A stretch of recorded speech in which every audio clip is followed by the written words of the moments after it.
Did he get paid for his services? No, he did not. Could you explain why he did render these services without consideration? I guess it was to his interest that the company incur the least expense so that as a result there would be more profits that would accrue to the corporation, and he would then get his share out of the corporation by way of dividends. Oh, he was a stockholder in the Save More Corporation. Yes, he was, to the best of my knowledge.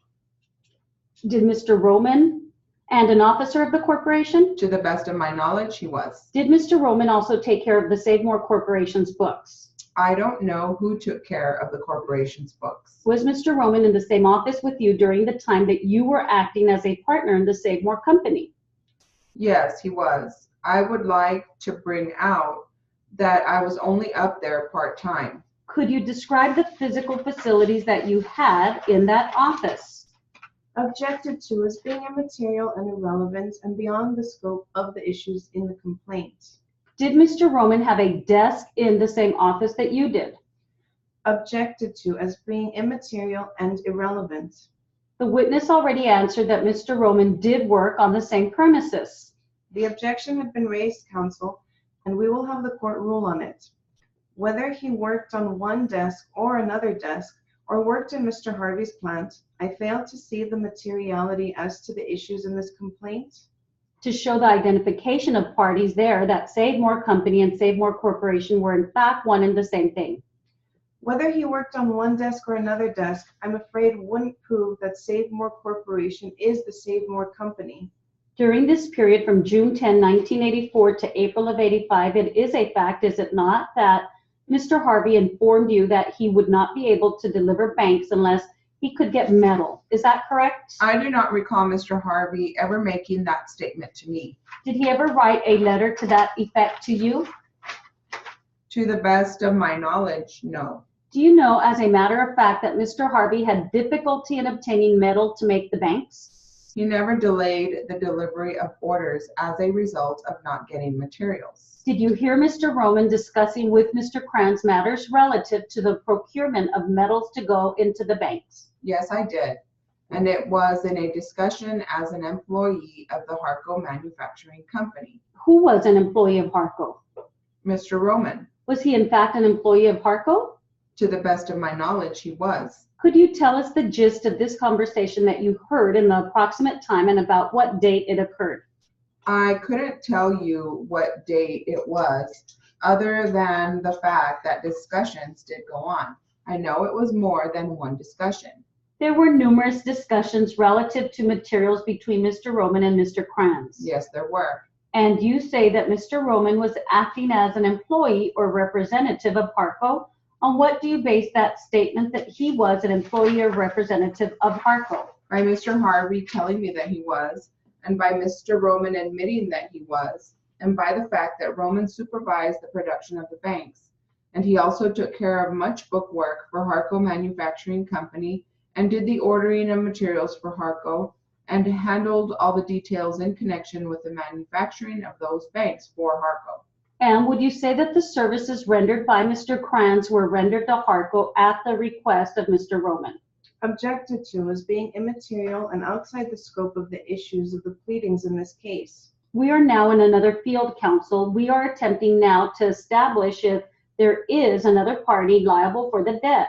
If any there is, namely one of the Does. Well, that objection will be withdrawn. Very well. Now, referring again to Plaintiff's Exhibit number 1 for identification, it states here on page 1 that SAVE, which is a short name for Save More Corporation, SAVE shall incur no liability for on behalf of Parnell for any manufacturing, sales, or distribution expense unless first approved in writing by Parnell. Did you approve in writing the expense incurred by Save More Corporation for legal expenses payable to Mr. Kranz? Objected to as being immaterial at this time. Will you state specifically what legal expenses and the dates incurred thereon? Referring to plaintiff's bill of particulars submitted by plaintiff on page 2 thereof, there is an item which states preparation of assignment of undivided interest to Irving Roman employed Parnell Bray, patent application serial numbers 261549 and 113-264, $25. Referring to this particular item, I will ask you whether you authorized in writing that Save More, and this is at 190, you all, for 5 minutes.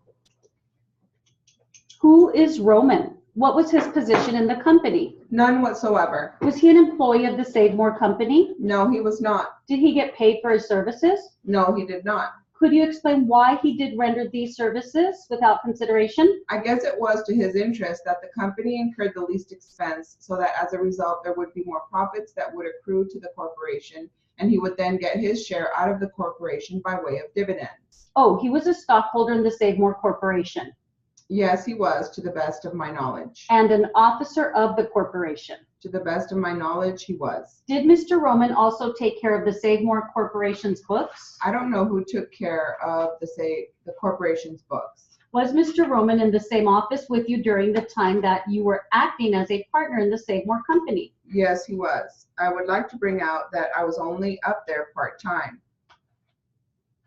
Could you describe the physical facilities that you had in that office?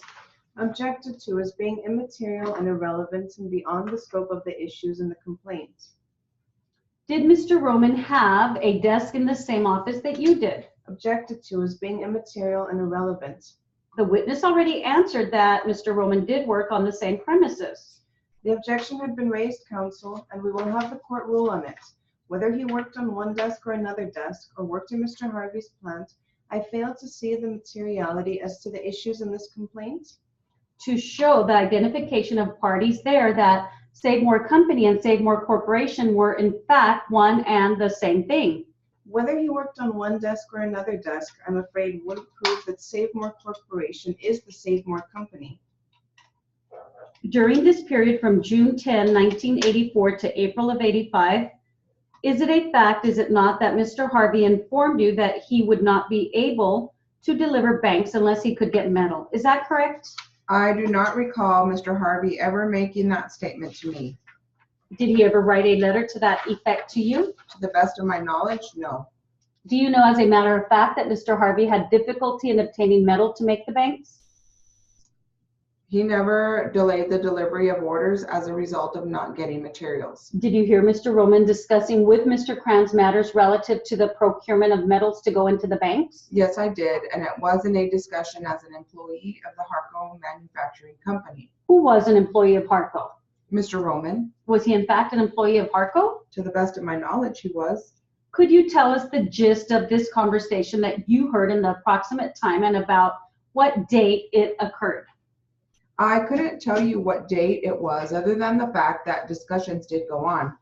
I know it was more than one discussion. There were numerous discussions relative to materials between Mr. Roman and Mr. Kranz. Yes, there were. And you say that Mr. Roman was acting as an employee or representative of Harco. On what do you base that statement, that he was an employee or representative of Harco?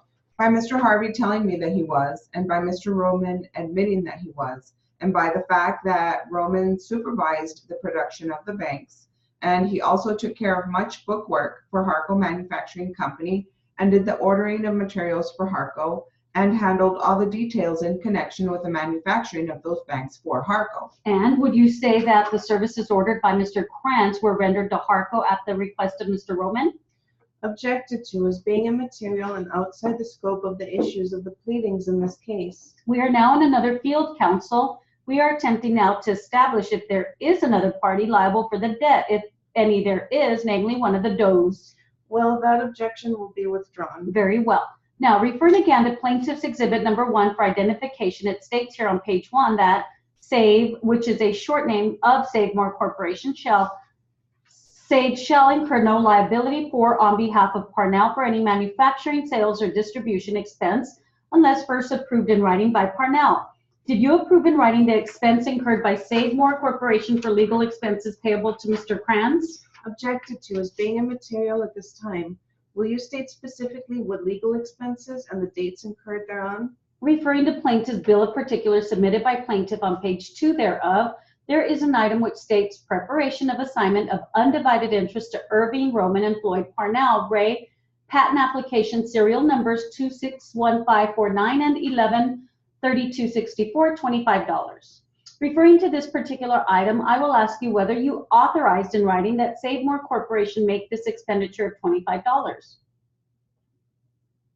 What date was this?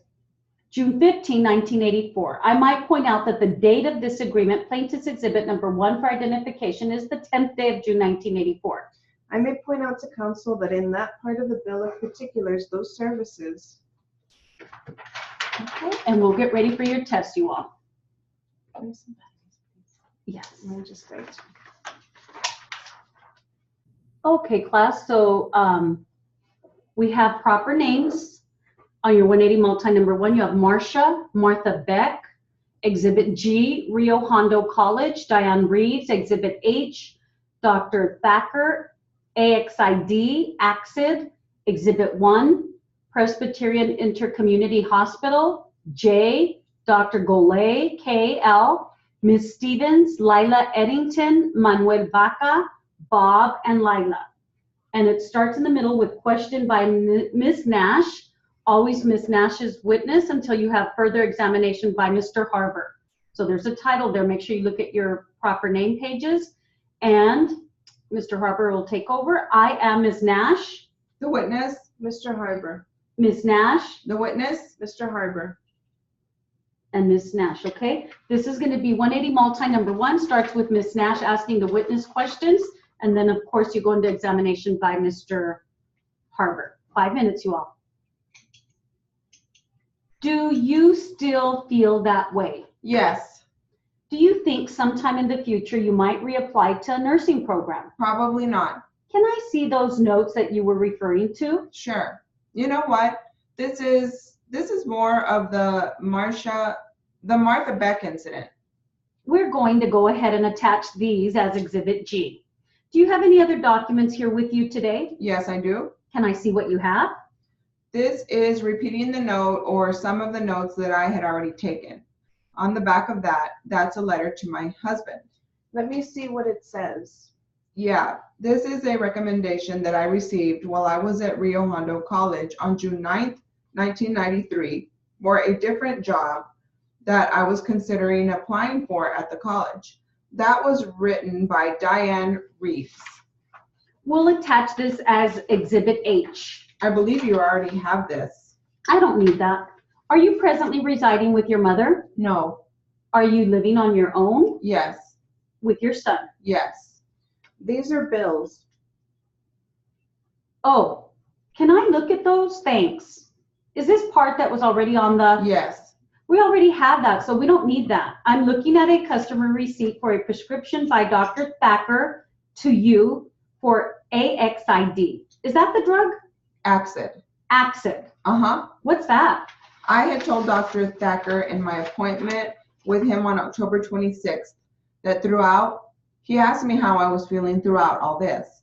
And I told him that I was okay, but my stomach was bothering me. I think that I had an acid problem. And he prescribed a common ulcer medication to reduce some of the acid. Did you take this? Yes. How long did you take it? Approximately a month, 2 months. Did your stomach problem clear up? The medication helped. Are you still having stomach problems? No. Attach this as Exhibit 1. This is a delinquent notice from Presbyterian Intercommunity Hospital for $258. Attach that as J. This is a medical bill from Dr. Golay. Attach that as K. Can I see that last one? This is a medical bill. 2 medical bills from Presbyterian Intercommunity Hospital dated 9/7/93. We'll attach this as L, the last exhibit. I think this is a good place to stop. Before we do, I just have 1 or 2 questions. Ms. Stevens, I just want to make sure I understood the clinical classes that you missed. If I understand you correctly, you missed clinical classes that occurred between September 28th and October 5th, correct? I missed classes between the time that each appointment with Lila Eddington was set up until she could clear her calendar to have an appointment with me. And you continued to take clinical classes all the way until October 26th, correct? I continued to go to clinic time until the second meeting with Lila and Marcia was set up until I was told, I don't remember what that date was. The second meeting was on October 20th. Yes, that's correct. So you attended classes from October 5th to October 20th, correct? Clinical rotation classes? To my recollection, that would be correct. Did you also attend clinical rotation classes from October 20th to October 26th? No, I could not. I was told I was not allowed to attend clinical rotation until I saw a doctor, which By the morning of October 26th, you had not seen a doctor, right? I believe that's correct. Why then did you show up for clinic on October 26th despite the instructions to the contrary? The reason I showed up was because I felt like I had fulfilled I had done everything that they had asked me to do. And I was feeling like my rights were being violated. I showed up because I had received encouragement from Manuel Baca that the whole situation was going to be cleared up. In our meeting, I had received information from him.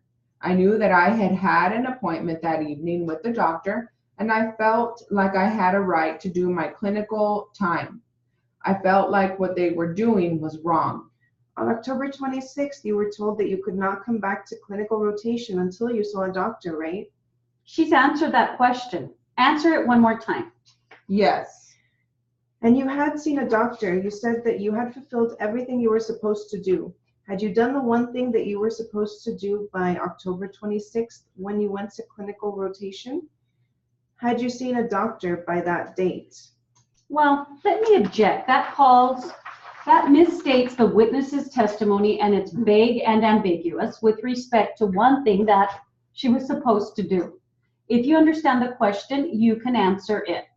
Well, let me ask that then, since Bob mentions that. You said you had fulfilled all your obligations by the morning of October 26th. What obligations had you fulfilled? I had attended every meeting that I was requested to be at. I had spoken with Lila and Marcia every single time Oh, it doesn't continue. Oh, does it? Okay. But do we stay the same people? Mm-hmm.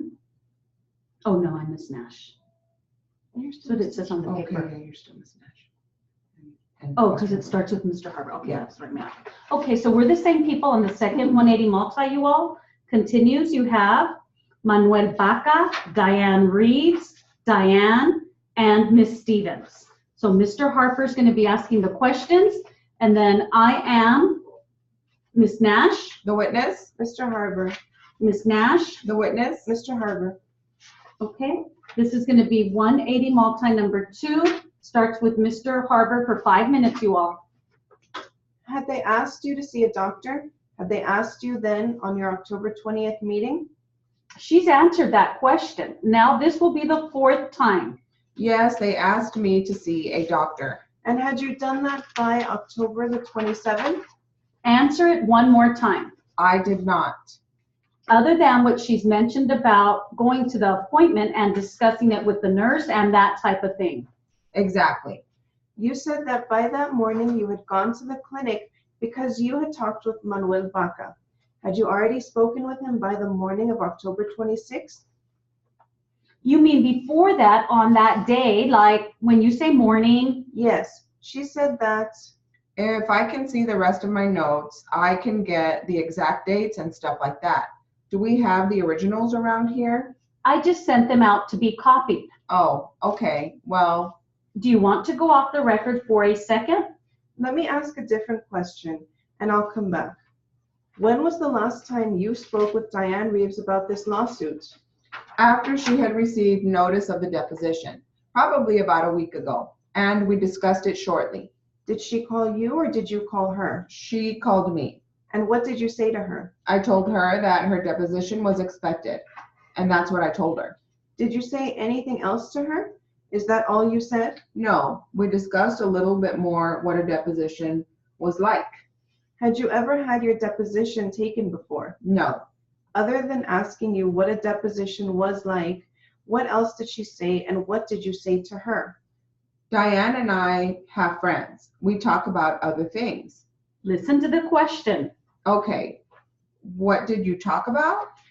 I don't want to know any personal things. I just want to know about the lawsuit, what you and she have talked about the lawsuit. In this last conversation.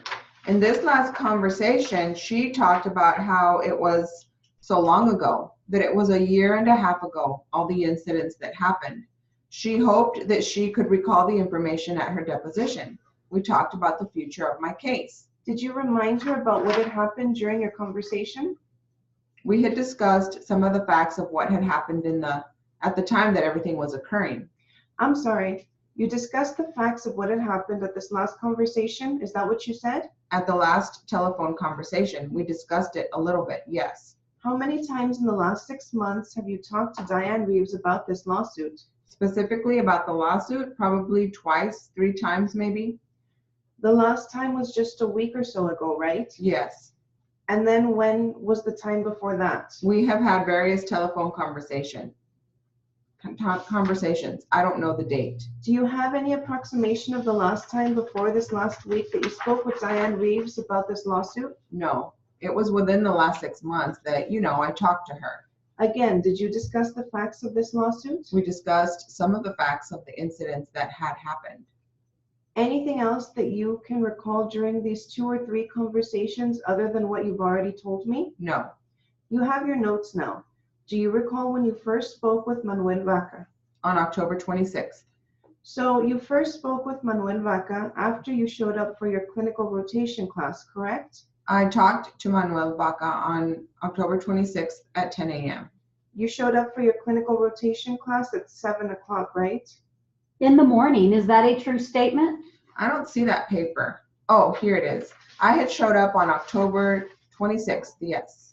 So you first spoke with Manuel Vaca after you showed up to your clinical rotation class. That would be correct. Did anyone advise you to show up for that clinical rotation class? Yes. Who was that?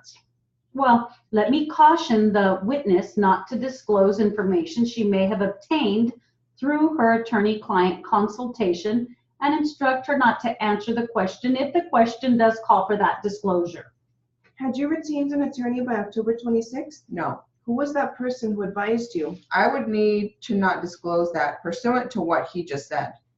Yes, I think that came in the course of a consultation that is privileged and is intended to be confidential. And therefore, the witness is instructed not to answer the question. No other questions. I don't have anything further for today, so I'll propose a stipulation. We've all agreed that we are going to continue Ms. Stevens' deposition at a future date to be scheduled probably within the next month or so. Is that right? As soon as possible? It only seems to keep things in order to finish plaintiff's deposition, then get all the others. And we need to get on. My suggestion is that this takes place subject to both of your schedules next Monday after the status. Okay, and we'll get ready for your 160s, you all.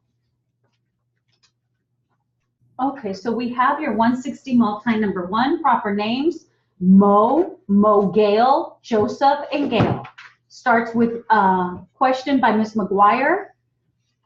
It's in the middle of the transcript. You have the court, all of the banks speaking to the witness, W. Answer bank. I am Ms. McGuire. The witness? The court. Ms. McGuire. The witness? The court. Starts with Ms. McGuire asking the witness questions, 160 multi number 1 for 5 minutes, you all. It ain't over. I'm calling Mo? Yes. Okay, wait, who is Mo?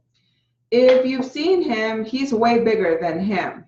But who is Mo? Mo is his brother. Is Mo Gail's brother? Yes, it is. Is Mo older than Joseph or younger than Joseph? He seemed older than Joseph. Backing up a little bit, is Gail's family a large family? Yes. How many brothers does she have? She has 4 brothers. And Mo is older than Joseph? Yes, ma'am. So he told you it ain't over. I'm calling Mo. And what was your reaction to hearing that he was calling Mo? My reaction is that, I have been through this before with him, calling his brother on me to beat me up. And so I just said, you know what?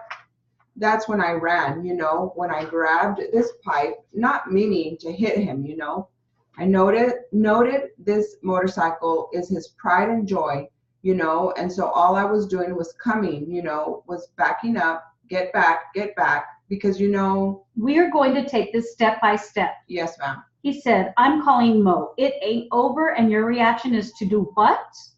Get him to leave. So what did you do? So I went, and when I went, I grabbed the pipe thing there. How far did you go to grab the pipe? It wasn't far, probably from me to maybe to not even quite to the wall. The back wall? Not even quite to the back wall. It's not even that far. Well, just for the record, Thank you. and the engineers do this for me, draw diagrams so I have a better idea. From the witness stand to the back wall is 34 feet 5 inches, and you add another 3 feet for where the witness is seated, approximately 35 to 38 feet. And did you do that on a run? Yes, You did that running yes, to there. down there. Grab a weapon, came back? Yes. Okay. What was your intent when you went and grabbed the weapon? Just to get him to leave, And why did you feel you needed to get some sort of a weapon? because I was scared. I was scared, fearful of my life already. I already, The reason is because you were afraid. You were scared for your life. scared for my life. Okay? Okay, fine. So did you say anything when you returned back towards where he was? No, I don't think so. Did you say anything to him when you went back? I can't recall if I said anything towards him. Okay, where was he when you came back with this weapon in your hands? He was by his motorcycle. Okay, and what did you do with that weapon? I started hitting the back end of his motorcycle. Okay, you said there was testimony yesterday that he said your words were, I'm going to F up this bike. Do you have any recollection of that kind of language or that kind of statement to him? Yes, I said I'm going to mess up this bike because I know it's his pride and joy. And, if that's the only way. Okay. What was your intent? Were you going to punish him for beating you up? Yes, ma'am. You were going to punish him for doing that? What were you hoping to achieve by hitting his bike? To get him away. And why did you want to get him away? Because I didn't want no problems. I didn't want no problems from the start. So how many times do you think, if you recall, that you struck the bike? I swung at the bike, I believe. I'm counting in my head twice. Did you hit the bike twice? I can't remember if I hit the bike twice, but I did swing towards his bike twice, and that's... Okay, and so you remember at least 2 times you took a swing at the bike. Yes. There was testimony, it was many more. Could it have been more than 2 times? I can't remember. Okay, what was your state of mind? You were not feeling calm at the time this was going on, were you? No. Okay, and so you were agitated at the time this was going on, correct? Yes, ma'am. Okay, and so did you have an intention to swing at him? No, ma'am. Did you have an intention to hit him with that pipe? No, ma'am. Were you aware, though, that he was hit with that pipe? I was aware after. Yes, ma'am. Were you aware? And we'll get ready for your 160 multi number 2, Whittier Vario Locos, WVL, Penal Code Section 186.22B, Larry Leon, Peoples 12, Peoples 13, David Perez, People, Mr. Perez, and Mr. Ma. So it's all colloquy, so you identify us as we speak. I'm Ms. Torres. Mr. Whitaker, The court. Ms. Torres. Mr. Whitaker, The court. And this is going to be 160 multi number 2, and it starts with Mr. Whitaker. Always identify us as we speak. 5 minutes.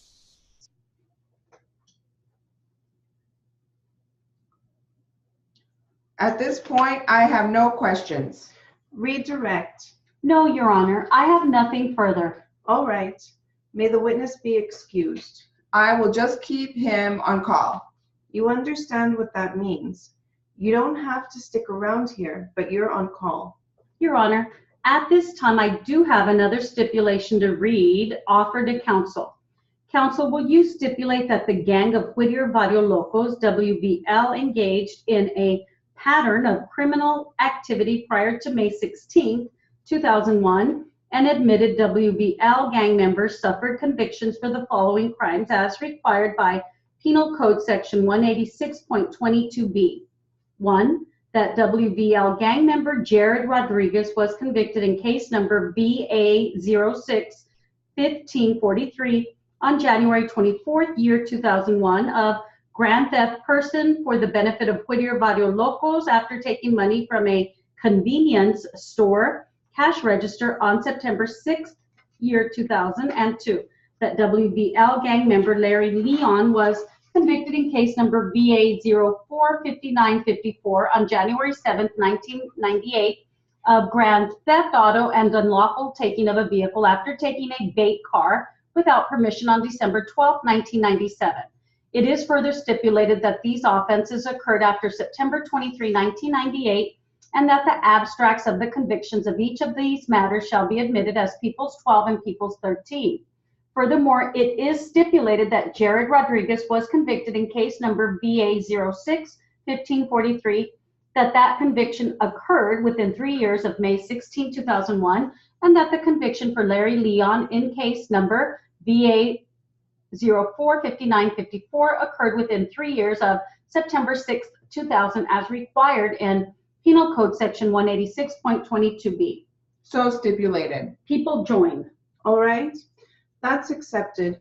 You are to accept the subject matter as having been proven. Thank you, Your Honor, and I'm marking the abstracts 12 and 13. as indicated by stipulation. At this time, Your Honor, there would be a motion. I have no further evidence to present at this time, Your Honor. All right, is that the same as resting besides subject to the evidence? Subject to the evidence, yes, Your Honor. All right. I wasn't sure if you wanted to do that now. Well, I guess before you get to your first, in 5 minutes, we're taking our break anyway, right? Right. Let's take our afternoon recess, ladies and gentlemen. Please remember the admonitions, 15 minutes. Who is this now? This is Mr. David Perez. David Perez. Okay, The people have a motion as to Mr. Perez. all right. Mr. Perez is on the witness stand now. You want to swear him first, or do you want to do that in front of the people? I mean, the jury. Defendant is present with counsel. People are represented. Go ahead. Do you want me to make a motion to introduce my evidence at this point and rest? Well, somebody has an objection. That is why we're here, right? Well, I object to 8 and 9. No, I'm talking about this witness. Right. We're dealing with the witness that is on the witness stand now. I thought that was clear now. We have Mr. Ma waiting, so Right. Regarding the defendant or the witness Bettis's testimony, I do have an objection based on a statement that Mr. Whitaker advised me this morning that Mr. Bettis would be testifying about police told him at some point to move the car. Now, I don't know if that was on this occasion or a prior occasion, who this police officer was when that allegedly happened. I do have a statement from Mr. Bettis, and none of that information is in there. And I would object to it being in violation of 1054 and ask that the question not be allowed to be asked, admonish Mr. Bettis not to make any statements regarding that alleged happening, and in the alternative, if the court is going to allow that information to come in, I would ask for a short continuance to interview Mr. Bettis, find out who this police officer is and the date and time this supposedly happened, and try to get that person in as a rebuttal witness. all right. Now, what exactly is the information? This morning when I advised, No. What is he supposed to say? he is supposed to say something to the effect that the police told him to move. I don't know if it's this car. Okay, that's it. That concludes your test. Have a great weekend. We'll reconvene Monday with jury charge.